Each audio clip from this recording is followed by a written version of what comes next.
Hello students, Bhagwati PG college की BA part second year Hindi साहित्य की कक्षा में आपका स्वागत है। हम रीतिकालीन काव्य हिंदी साहित्य में अध्ययन कर रहे हैं। पहले हम केशव दास जी का अध्ययन कर चुके हैं पिछली कक्षाओं में। अब आगे आज से कवि बिहारी जी का अध्ययन करेंगे। तो देखिए कि बीए पार्ट द्वितीय वर्ष की जो ये पेपर है, फर्स्ट पेपर है, इसमें रीतिकालीन काव्य में जो अगला कवि अपने हैं वो है कवि बिहारी। बिहारी के बारे में आपने पहले भी अध्ययन किया है, पिछली कक्षाओं में उनके बारे में जानकारी प्राप्त कर चुके हैं कि बिहारी रीतिकालीन कवि है। और रीतिकालीन साहित्य के बारे में मैंने आपको संक्षिप्त परिचय भी दिया है कि संमत 1700 से संमत 1900 या 1643 ईस्वी से 1843 ईस्वी तक का जो कालखंड है उसे रीतिकाल के नाम से जाना जाता है।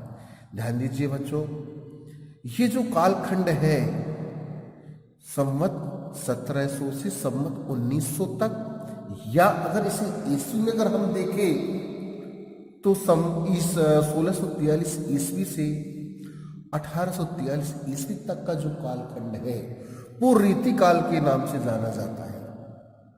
और रीतिकाल में आपको पता है 3 धाराएं प्रचलित रही है, रीतिबद्ध, रीति सिद्ध और रीति मुक्त। कवि बिहारी रीति सिद्ध कवियों में श्रेष्ठ कवि है। जो बिहारी जी हैं रीति सिद्ध कवियों में, अर्थात इन्होंने किसी प्रकार के कोई काव्य लक्षण ग्रंथ की रचना नहीं की है, लेकिन जितने भी लक्षण थे, जितने भी काव्य से संबंध, काव्य लक्षण ग्रंथ परंपरा से संबंधित ग्रंथ थे, और उन ग्रंथों में जो परंपराएं, सिद्धांत, लक्षण काव्य से संबंधित जो बतलाए हैं, उन सभी का इन्होंने अपनी रचना में प्रयोग किया है। बिहारी की एकमात्र रचना बिहारी सत से ही प्राप्त होती है, जिसमें 713 दोहे हैं। बिहारी जी के बारे में प्रसिद्ध है कि ग्वालियर में उनका जन्म हुआ था और जयपुर दरबार मिर्जा राजा जयसिंह के यहाँ सेवा दिया करते थे। इनके बारे में एक कहावत प्रचलित है कि एक बार किसी कारण से ये जयपुर दरबार में आते हैं। उस समय राजा अपनी नई रानी के प्रेम में इतने मोहित हो गए थे कि राजकाज में भाग नहीं ले पा रहे थे, बाहर नहीं आ रहे थे, उसी रानी के प्रेम में उलझे हुए थे। दरबारी जो थे, सभासद थे, राजा से ये बात कह नहीं पा रहे थे कि महाराज आप रानी को छोड़ के महल में आइए, राज दरबार को संभालिए। तो इन्होंने एक अन्योक्तिपरक दोहा लिखा। उस दोहे के माध्यम से राजा को सचेत किया। दोहा ये था कि नहीं पराग, नहीं मधुर मधु, नहीं विकास ही काल, अली कली सो बिंधो आगे कौन हवाल। तो इस दोहे को जैसे राजा ने पढ़ा तो राजा उस अन्योक्ति को समझ गया, उस व्यंग को समझ गए और वो बाहर आ गए और इनको पुरस्कार दिया। और ये इनकी प्रत्येक दोहे पर मान्यता है कि इनके प्रत्येक दोहे पर राजा के द्वारा एक स्वर्ण मुद्रा पुरस्कार भी दी जाती थी। इनकी जो सतसई है, जिसमें 713 दोहे हैं, उस सतसैया के बारे में कहा गया है कि सतसैया की दोहरी जो नामक के तीर, देखन में छोटे लगे घाव करे गंभीर। इनके दोहे बड़े छोटे हैं। सतसैया के जो दोहे हैं, बिहारी जी के जो दोहे हैं, उन दोहों में इन्होंने गागर में सागर भर दिया है। इन छोटे जो पात्र है उसमें बहुत बड़े समुद्र को समाहित कर दिया। यानी छोटी सी बात में, छोटे छोटे कम शब्दों में उन्होंने बहुत बड़ी बड़ी व्यंजनापूर्वक की बात समाहित कर दी है। और इनकी सच्चाई के बारे में यह भी कहा जाता है कि जो कोई रसनीति श्रृंगार का सार पढ़ना चाहता है तो उसे कवि बिहारी की सच्चाई पढ़नी चाहिए। तो देखिए आगे हम बिहारी जी के दोहों का अध्ययन करते हैं। तो देखिए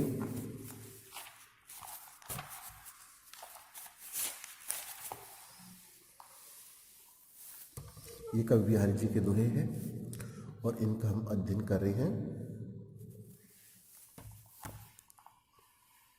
पहला इनका दोहा है, मेरी भव बाधा हरो राधा नागरी सोई, जातन की झाई परे साम हरित दुति होई।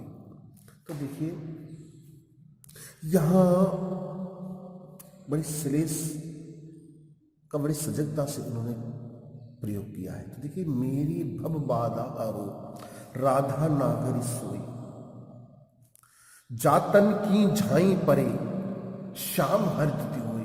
क्योंकि रीतिकाल में जितने भी कवि हुए उन्होंने कृष्ण और राधा को आधार बनाया, कृष्ण और राधा की भक्ति के माध्यम से अपने भावों को, अपने श्रृंगार को प्रस्तुत किया। अब बेशक कृष्ण गोपी के माध्यम से किसी प्रकार से पेश कर रहे हैं, लेकिन इन्होंने सबसे पहले राधा जी की वंदना की है। और क्या की है कि मेरी भव बाधा हरो, मेरी यानी मेरी, भव यानी सांसारिक, बाधा यानी समस्या को, हरो यानी दूर कीजिए। कौन कीजिए? राधा नागरी सोई, राधा यानी राधा, नागरी यानी चतुर, सोई यानी बेई। कि हे चतुराधिका जी, आप मेरी सांसारिक बाधाओं को दूर कीजिए, आप मेरी सांसारिक बाधाओं को दूर कीजिए। क्योंकि जातन की झाई परे श्याम हरित दुति होए, कि जिसके तन पर आपकी झाई यानी छाया पर यानी पड़ जाती है, जिसके तन पर आपकी छाया पड़ जाती है, श्याम हरित होए। अब यह जो श्याम हरित होए, इसमें श्लेष है, इसमें उन्होंने कई अर्थों को पेश किया है। तो ध्यान दीजिए कौन कौन से अर्थ है। तो यहां देखिए किस प्रकार से विभिन्न अर्थ एक साथ आते हैं। कि यह तो तीन जो प्रथम पंक्ति है कि मेरी भव बाधा हरो राधा नागरी सोई, कि हे चतुराधिका जी, आप मेरी सांसारिक बाधा को दूर कीजिए। क्योंकि जातन की झाई परे, जिस पर आपकी छाया पड़ जाए, छाया का मतलब यह कृपा है कि जिस पर आपकी कृपा हो जाए। जातन है जिस तन पर, जिस व्यक्ति पर झाई पर यानी आपकी कृपा हो जाती है, अर्थात देख लेती है, अनुकूल हो जाती है, तो वो क्या क्या हो जाता है? तो श्याम हरित होती हो। उसका यह आप किन किन प्रकार से अर्थ स्पष्ट करते हैं। तो देखिए कि श्याम यानी भगवान कृष्ण, हरित यानी प्रसन्न। श्याम का एक अर्थ हम कृष्ण लगा रहे हैं कि कृष्ण भी हरित यानी प्रसन्न हो जाते हैं, प्रसन्न, कृष्ण भी प्रसन्नता की शोभा युक्त हो जाते हैं, अर्थात कृष्ण भी उससे मोहित हो जाते हैं, प्रसन्न हो जाते हैं, उस पर कृपा करने लग जाते हैं। अर्थात हे राधिका जी, आप मेरी सांसारिक बाधाओं को दूर कीजिए। क्योंकि जिस पर आप प्रसन्न हो जाती हैं, उससे भगवान श्री कृष्ण भी उससे व्यक्ति से स्वतः ही प्रसन्न हो जाते हैं। यानी भगवान कृष्ण की अगर किसी को कृपा प्राप्त करनी है तो पहले आपकी कृपा प्राप्त कर ले, भगवान श्री कृष्ण की कृपा उसे स्वतः ही प्राप्त हो जाएगी। दूसरा अर्थ है कि श्याम हरित हुए, कि जिस पर आपकी कृपा हो गई वो श्याम भी, ध्यान दीजिए, काला है, सूख की जो नष्ट हो चुका है, बर्बाद हो चुका है, वो भी हरित हो जाता है, हरा भरा हो जाता है। यानी जो बिल्कुल सूखने का मतलब काला होने का था, सूख की नष्ट होना, वो भी हरित है, हरा भरा होना, हरे की शोभा से हो जाना, अर्थात आबाद होना। कि जिस पर आपकी कृपा हो जाए वो बर्बाद होकर भी आबाद हो जाता है, अर्थात वो उसकी पाप है, बुरी अवस्था है, दोष है, वो सारे के सारे नष्ट हो जाते हैं। तो हे राधिका जी, आप मुझ पर कृपा कीजिए, क्योंकि आपकी कृपा ही सबसे बड़ी कृपा है। आप प्रसन्न हो गई तो संसार की सारी समस्याएं स्वतः ही मिट जाएगी। हालांकि इसके अर्थ अन्य भी है, लेकिन हमें इतनी ज्यादा गहराई से नहीं जाना है। तो अगला दोहा अपना है, ध्यान दीजिए, ये सब दोहे हैं, बिहारी जी ने दोहे लिखे हैं। और दोहों की परिभाषा आप जानते ही हैं कि जिस छंद के प्रथम व तृतीय चरण में, पहले ये 4 चरण है, मेरी भव बाधा हरो राधा नागरी सोई, जातन की झाई परी श्याम हरित होए। तो पहला मेरी भव बाधा हरो और जातन की झाई परी, तो ये पहला और तीसरा चरण है। राधा नागरी सोई श्याम हरित होए, ये दूसरे और चौथे चरण है। तो जिस छंद के प्रथम व तृतीय चरण में 13-13 मात्रा हो और दूसरे और चौथे चरण में 11-11 मात्राएं, वहां दोहा छंद होता है। तुक्का मिलान सोई हुई, छंद चरणों, दोनों चरणों के सम चरणों के अगर दूसरे और चौथे चरण के अंत में होता है, वहां दोहा छंद होता है। तो देखिए अगला है, जुबती जोन में मिल गई नैक न होत लखाई, सौंधे के डोरे लगी, सौंधे के डोरे लगी, अली चली संग जाई। ध्यान दीजिए, यहाँ कवि बिहारी जी ने अतिशोक्तिपूर्ण इस दोहे को प्रस्तुत किया है। और क्या है, कहा है कि कोई नायिका है, कोई युवती है, वो बहुत ही खूबसूरत है, बहुत ही सुंदर है, और वो अपने नायक के पास में या नायक से मिलने के लिए या नायक के पास से लौट रही है या उसके पास जा रही है। यहाँ देखिए, उन्होंने कवि ने गागर में सागर भरा है। छोटी सी बात पे बहुत बड़ी बात कह दी है कि वो अपने नायक से मिलने के लिए जा रही है, ये रात्रि में किसी कारण से जा रही है, लेकिन वो इतनी सुंदर है कि उसका शरीर, उसका तन चांदनी के समान दमकदार है। अब रात्रि काल में जा रही है, तो रात्रि में जैसे बाहर निकली तो चांदनी के प्रकाश और उसकी शरीर की सुंदरता में समानता होने के कारण वो अदृश्य हो गई है। जैसे कि हमारे आर्मी वाले हैं, आर्मी वाले वस्त्र कपड़े ऐसे पहनते हैं कि दूर से हरे भरे पेड़ और झाड़ी के बीच में कोई व्यक्ति खड़ा हुआ व्यक्ति नजर नहीं आता है। जैसे खाकी वर्दी वाले आर्मी रेगिस्तान बॉर्डर पर ऐसी वर्दी पहनी जाती है, इससे दूर से देखने पर वो व्यक्ति और रेत के उसके कपड़ों में और रेत में कोई अंतर नजर नहीं आता है। व्यक्ति खड़ा है, रेत पड़ी हुई है, ऐसा अंतर, ऐसी समानता का दिखता नहीं है। तो ऐसा ही कभी यहाँ अतिशोक्तिपूर्ण वर्णन कर रहा है। अतिशोक्ति मतलब किसी बात को बढ़ा चढ़ा कर कहना, कि उसमें कभी कह रहा है कि युवती जोन में मिल गई। जोन का होता है चांदनी, कि जो युवती है वो चांदनी में मिल गई है, क्योंकि उसका शरीर चांदनी के समान दमक रहा है और दूसरी और चांदनी भी चमकदार है। तो युवती जोन में मिल गई कि वो स्त्री है, रात्रि में, चांदनी रात्रि में जाने के कारण, उसकी सुंदरता के कारण और चांदनी के प्रकाश में वो अदृश्य हो गई है। क्योंकि जैसे कि माना कि काला रंग है, उस काले रंग पे हम कोई काला निशान बना दे, या सफ़ेद दीवार है, उस सफ़ेद दीवार पे हम कोई सफ़ेद रंग से कोई चित्र बनाए तो चित्र नजर नहीं आएगा, क्योंकि दोनों का रंग समान है। तो वही स्थिति समझने का भाव है, कल्पना का प्रयोग कवि कर रहा है कि वो सुंदर होने के साथ इतनी चांदनी जैसे उसकी खूबसूरती है और चांदनी में वो बाहर निकली है, तो दोनों समान होने के कारण एक जैसी हो गई और वो मिल गई, अर्थात गायब हो गई। नैक यानी थोड़ी सी भी, नैनी नहीं होते नहीं होती है लखायन दिखने, अर्थात वो जो स्त्री है वो चंद्रमा की चांदनी में अदृश्य हो गई है, क्योंकि दोनों समान है। अब वो नैक थोड़ी सी भी दिख नहीं रही है, बिल्कुल अदृश्य हो रही है। तो आगे कभी कह रहा है कि सौंधे के डोरे लगी, अली चली संग जाई, लेकिन उसके साथ में जो उसकी सहेली है, उसकी सहेली है, वो उसके साथ चल रही है, अकेली है नहीं है। तो अब वो उसको उसकी सहेली दिख तो नहीं रही है, अब देखे कैसे, चले कैसे। तो उसने भी थोड़ा सा ज्ञान लगाया है, तरकीब आजमाई है कि जो युवती है, नायिका है, सुंदर है, वो गायब तो हो गई है, लेकिन उसकी जो सुगंध है, इत्र वगैरह लगा रखा है, उसकी खुशबू आ रही है। अब चूंकि वो तो गायब है, गायब का मतलब अदृश्य हो रही सुंदरता के कारण, लेकिन उसके शरीर की जो खुशबू है, उस सुगंध को उसकी सहेली ने पकड़कर, अर्थात जिधर से उसकी खुशबू आ रही है, सुगंध आ रही है, उस खुशबू के पीछे पीछे चली जा रही है, क्योंकि वो तो नजर आ नहीं रही है, लेकिन उसकी खुशबू तो उसके पीछे से आ रही है, सुगंध आ रही है, इसलिए उसी सुगंध के सारे उसके पीछे पीछे चली जा रही है। तो देखिए, ये सौंधे के डोरे, डोरे का मतलब पकड़ना, तार पकड़ना, डोर, धागा, अर्थात से लगना, जुड़ना, कि सौंधे के डोरे लगी, उस सुगंध के डोर के साथ लग करके अली वो उसकी सहेली है, संग जाई, उसके साथ में जा रही है। तो सौंधे के डोरे लगी, अली चली संग जाई, उस सुगंध के साथ वो चली जा रही है। एक बार पुनः देखिए, चूंकि बिहारी के दोहे हैं और बिहारी के दोहों में तो जटिलता है कि युवती जोन में मिल गई, जो युवती है वो चंद्रमा की चांदनी में मिल गई है, नैक न होत लखाई, थोड़ी सी भी नजर नहीं आ रही है।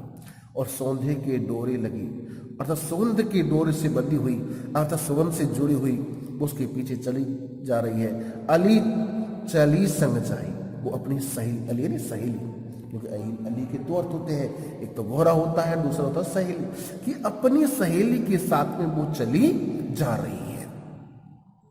तो यहां अपना ये दूसरा दोहा। अब तीसरा दोहा आगे पढ़ते हैं।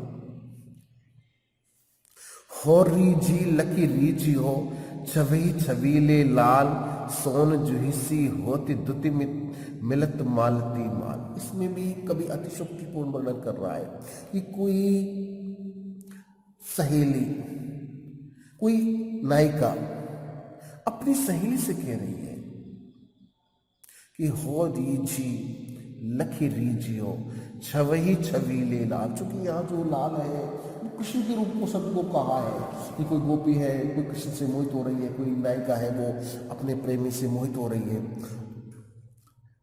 लेकिन उसकी छवि किस प्रकार से नजर आ रही है। तो देखिए कि हो रीझी लखी रीझियो, हो यानी मैं, रीझ यानी रीझ गई, लखी रीझियो, लखे ने देख करके, रीझियो तुम भी रीझ जाओगे कि मैं तो अपनी उस नायक से, उस लाल से, छबीले जो लाल है सुंदर, छबीले छबीले जो सुंदर लाल है नायक है, छवि यानी शोभा, रीझ यानी मोहित होना, कि हो रीझी मैं तो मोहित हो चुकी हूं, लखी रीझियो तुम भी उस लखे ने देख करके रीझ जाओगे, मोहित हो जाओगे। किस पर?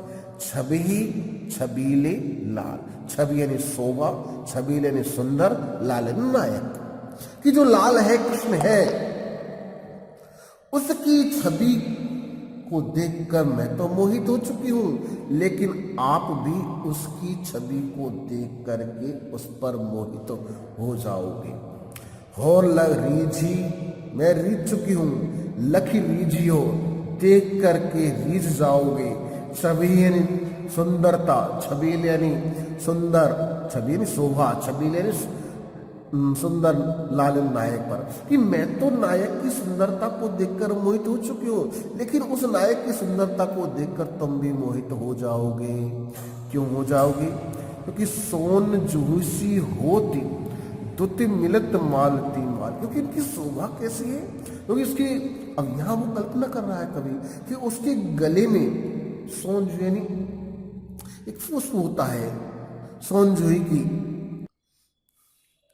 एक पुष्प होती है, सोन जूही एक फूल होते हैं, कि सोन जूही जो जिसकी आभा, सोन जी का सोने की सी आभा वाले फूल वाले, कि सोन जूही सी होत दुति मिलत मालती माल, क्योंकि उसकी जो दुति यानी शोभा है, मिलत यानी मिल करके, मालती यानी मालती, चमेली के जो पुष्प मालती के फूल है, माला फूलों की माला यानी माला है, वो कैसी लग रही है? सोन जूही सी।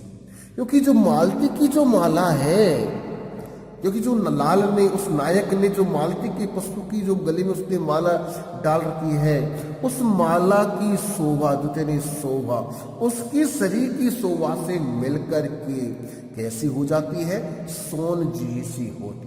सोन जो स्वर्ण की आभा वाली जो पुष्प वाले है उसकी हो जाती है। उसका नायक का जो शरीर है सुंदर है, वो किसी स्वर्ण किसी आभा वाला है, और वो जो मालती की पुष्प है की माला है, वो उस पर उसका प्रभाव लगकर प्रतिबिंब से चमक करके वो फूलों की माला भी स्वर्ण की सी आभा वाली हो, आभा का शोभा वाली हो जाती है। तो देखिए कि हो रीझी लकी रीझियो, छवि छबीले लाल, की जो छबीला लाल है, सुंदर लाल है, उसकी शोभा को देख करके हो नहीं मैं तो रीझ गई हूं, लकी रीझियो तुम भी रीझ जाओगे। यहां उल्टा पढ़ेंगे हम, देखिए कि छवि छबीले लाल, की जो सुंदर लाल है उसकी छवि को, शोभा को देख करके हो रीझियो मैं तो रीझ चुकी हूं, हो रीझी मैं तो रीझ चुकी, लखी रीझियो, लेकिन उसको देखकर तुम भी रीझ जाओगे, तुम भी मोहित हो जाओगे, क्योंकि सोन जूही सी होत दुति मिलत मालती माल, क्योंकि उसकी जो स्वर्ण का सा शरीर है, दमकदार है, उस स्वर्ण के शरीर के सामने मालती की जो माला है उसकी शोभा भी सोन जूही सी हो जाती है, अर्थात उसकी सुंदरता भी उस सोन जूही के समान महसूस होने लग जाती है। अगला अपना चौथा नंबर का दोहा है, इसको भी हम संक्षेप में पढ़ते हैं कि बहके सब जिए को कहत ठोर कुठोर लखे ने छिन और से ए छवि छाके नैन। इसमें हम देखते हैं कि कोई नायिका अपने प्रेमी के लिए कह रही है कि वे जो मेरे नैन है वो प्रेमी की सुंदरता की या प्रेम रूपी उसकी प्रेम रूपी रसपान को कर मदपान को कर करके इतने मदहोश हो गए हैं कि वो ठोर कुठोर यानी सही जगह और गलत जगह को देखते नहीं है। क्योंकि जो कोई व्यक्ति मदपान कर लेता है, शराब पान मदिरा का पान कर लेता है, तो उसको एहसास नहीं होता है, उसका मन भ्रमित सा हो जाता है, वो सही गलत का निर्णय नहीं कर पाता है, वो सही बात कहना गलत बात कहने को स्थान और सही स्थान और गलत स्थान को, उपयुक्त स्थान को अनुपयुक्त स्थान को समझ नहीं पाता है और पता नहीं किस जगह क्या कह बैठता है। ऐसी स्थिति मेरी हो रही है। क्यों हो रही है? क्योंकि मैंने भी अपने प्रेमी के जो प्रेम रूपी मदिरा है उसका पान कर लिया है। इसलिए जो मेरे नैन है एक पल कुछ अलग हो जाती है और दूसरे पल कुछ और अलग हो जाते हैं। देखिए कि बहके यानी बहक रहे हैं, मदहोश हो रहे हैं। सब जिए की कहत, सब यानी सारी जिया ने मन को कह देते हैं कि मेरे जी मन में जो बात है, क्योंकि हमको होश में होती है तो मन में जो है उसको किसी को नहीं बताएंगे, लेकिन हम खुद अपने होश में नहीं है तो मन में जो भाव है वो स्वतः ही सामने प्रकट हो जाए। ठोर यानी अच्छा स्थान, उचित स्थान, कुठोर यानी अनुचित स्थान, लखे देखते हैं नहीं है, नैन नहीं है। कौन छाके नैन? वे छके हुए जो नैन है, किससे? छिन और एक क्षण यानी एक पल में कुछ और हो जाते हैं, क्षण और दूसरे पल में कुछ और हो जाते हैं। ए छवि छाके नैन, ये यानी ये जो छवि यानी सोवा छके छक गए, तृप्त हो गए, धाप गए, मदोश हो गए हैं नैन नैन कि जो, अब यहाँ से देखिए हम यहाँ से अर्थ करना प्रारंभ करेंगे कि जो नैन है नायक की छवि से जो छक गए हैं, नायक की जो छवि है, सुंदरता है, उसकी सुंदरता से इतने मोहित हो चुके हैं, इतने मदहोश हो चुके हैं, ये छवि छाके नैन कि उसकी छवि से इतने चक गए हैं, इतने नशे में आ गए हैं, इतने मोहित हो गए हैं कि बहके सब जिए को कहत, बहक गए हैं और सब जी की बात अर्थात मन की बात जो है वो सारी बात कह रही है। ठोर कुठोर लखे नैन, वो उचित स्थान और अनुचित स्थान, क्योंकि बहुत सारी ऐसी बातें होती है जो किस स्थान पर कहने लायक होती है और किस स्थान पर नहीं कहने लायक होती है। तो सही स्थान और गलत स्थान को वो होश ही नहीं है। मेरी जो आंखें हैं अपने प्रिय की सौभाग्य में इतने तृप्त हो गए हैं कि उनको सही स्थान का और गलत स्थान का पता ही नहीं है। और छिन और से एक क्षण में तो कुछ और हो जाते हैं और अगले ही क्षण में कुछ और जाते हैं, यानी एक पल में कुछ अलग व्यवहार करते हैं और दूसरे पल में अलग व्यवहार करते हैं। तो यहाँ उन्होंने के प्रेम की मदहोश होने की जो स्थिति है उसका वर्णन किया है। ये श्रृंगार का कह सकते हैं, हम संयोग श्रृंगार का रूप वर्णन किया है। तो ध्यान दीजिए, आज के लिए इतना ही। आगे हम जो बढ़ेंगे उनमें आगे अध्ययन करेंगे। धन्यवाद।